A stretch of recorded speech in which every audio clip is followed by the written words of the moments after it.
Good morning to everyone. আশা করছি তোমরা সবাই ভীষণ ভালো আছো। তো চলো আজকে আবার একটা নতুন ভিডিও তোমাদের সাথে শেয়ার করি। আর এই বছর তো দুদিন শিবরাত্রি পড়ার কারণে আজ হচ্ছে সোমবার, তো আজকে আমি বাড়িতে পুজো করব। যেহেতু এবছর আমি ভালো করে সেরম নির্জলা উপোস করে শিব পুজো করছি না, তাই ভাবলাম চলো বাড়িতেই একটু ছোটো করে পুজো করি। তাই এত সকাল সকাল আমি স্নানও করে নিয়েছি, আর স্নান করে এখন আমি স্কিন কেয়ার করে নিচ্ছি। আর আজকে বিকেল পর্যন্ত শিব চতুর্দশী মনে হয় থাকবে, আমি ঠিক জানি না। আর তার আগেই আমি আজকে পুজোটা করে নেব। যেহেতু আজকে একটু পুজো করব, তাই ভাবলাম চলো একটা সুন্দর শাড়ি পরে নিই। আর এখানে আমি একটা লাল হলুদ শাড়ি পরে নিয়েছি। আর আমার শাড়ি পরতেই ভীষণ ভালো লাগে, কিন্তু প্রতিদিন বাড়িতে শাড়ি পরা হয়ে ওঠে না। আর যেদিনকেই পরি আমি মাঝে মাঝে প্রত্যেকটা বৃহস্পতিবার আমি চেষ্টা করি একটু শাড়ি পরে পুজো দেওয়া। আর তারপরে আমি একটু হেয়ার সিরাম লাগিয়ে নিচ্ছি। আর দেখতেই পারছো আমার হেয়ার সিরামটা লাগানোর পরে আমার চোখটা ভীষণ জ্বালা করছিল। তারপরে মনে হলো যে মনে হয় ক্রিম একটু ঢুকে গেছে, কারণ সানস্ক্রিনটা একটু লাগালে চোখটা ভীষণ জ্বালা করে। আর এরপরে আমাকে খাবারও বানাতে হবে, তাই আগের থেকে সব কিছু আমি করে রেখেছি, যেহেতু আমি পুজো করেই তাহলে খাবারটা বানাতে যেতে পারবো। আর দেখতে পাচ্ছ এই যে ও আমার সাথেই পুজো করবে, তাই জন্য ও আমার পেছন পেছন ঘুরে বেড়াচ্ছে। আর আজকে স্কুলেও যায়নি জানো তো। আর আজকে সোমবার, আজ যেহেতু স্কুল আছে, এর আগে দুদিন স্কুল কামাই করেছে, তাই জন্য আজকে আমার সাথে পুজো করবে বলে আর আজকে স্কুল যায়নি। আর ও সারাদিন আমার সাথে থাকতে ভীষণ ভালোবাসে। আর ও যখন আমার সাথে থাকে আমার ভীষণ ভালো লাগে, কারণ বিয়ের আগে আমার দুটো বোন ছিল, তাই ও যখন আমার সাথে থাকে তখন মনে হয় ওদের মতোই কেউ আমার কাছে আছে। তো যাই হোক, তারপরে আমি স্নান করে ফ্রেশ হয়ে এখন বাগানে চলে এসেছি ফুল তোলার জন্য। আর আমি টুকটুক করে ফুল তুলে নিচ্ছি। আর তার আগেও কিছু ফুল শাশুড়ি মা তুলে এনে রেখেছিল, যেহেতু আজকে সোমবার, তো ফুল সব তুলে নেবে যারা যারা পুজো করবে।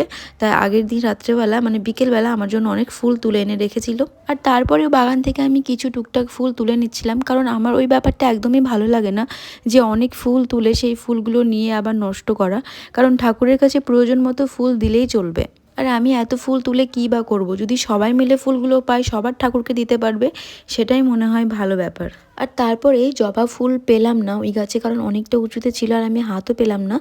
আর ছোট্ট একটা গাছে একটা ফুল ফুটেছিল, তো সেটা ওখান থেকে তুলে নিয়েছি, দেখতেই পারছো। আর তারপরে আমি একটা নীলকণ্ঠ ফুল পেয়েছি দেখতে, কারণ বাবা মহাদেবের নীলকণ্ঠ ফুল খুব পছন্দের, তাই এখানে একটাই ফুটেছিল আর সেটাও তুলে নিলাম। আর তোমরা কারা আজকে পুজো করছো সেটা কিন্তু অবশ্যই আমাকে একটু কমেন্ট করে জানিও। আর কারা কালকে করেছো সেটাও বলো। তো সকাল সকাল তো আমি অনেক ফুল তুলে নিয়েছি, দেখতে পাচ্ছ। আর এখানে আমি কী একটা দেখছিলাম, আমি বুঝতে পারছিলাম না। হ্যাঁ, ও আমাকে বলছিল যে আর একটা নীল ফুল আছে দেখো, সেটা তোলো। তো সেটা আমি আর তুলিনি। তারপরে এখানে দেখতেই পাচ্ছ অনেক ছোটো ছোটো ফুল হয়েছে, তো সেটাই তুলে নিলাম। সব ফুলের নাম আমি মাঝে মাঝে ভুলে যাই। প্রায় এক ঝুড়ি মতো ফুল আমি তুলে নিয়েছি। আর এতগুলো ফুল আমি লাগবে কিনা সেটাও জানি না। তো যাই হোক, যা লাগবে আজকে দিয়ে দেবো, তারপরে আবার কালকে তুলে দেবো। তো তোমাদের দেখাচ্ছিলাম যে কতগুলো ফুল আমি তুলে নিয়েছি, দেখতেই পারছো।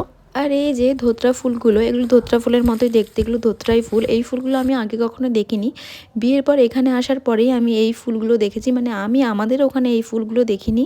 আর তারপরে আমি বাইরের কল থেকে দেখতেই পারছো জল নিয়ে যাচ্ছি। আর আজকে না পুরো ভিডিওটা আমার এই কোটি করে দিয়েছে। আর ওর কিন্তু ভালো একটা নাম আছে, আমরা সবাই কোটি বলেই ডাকি।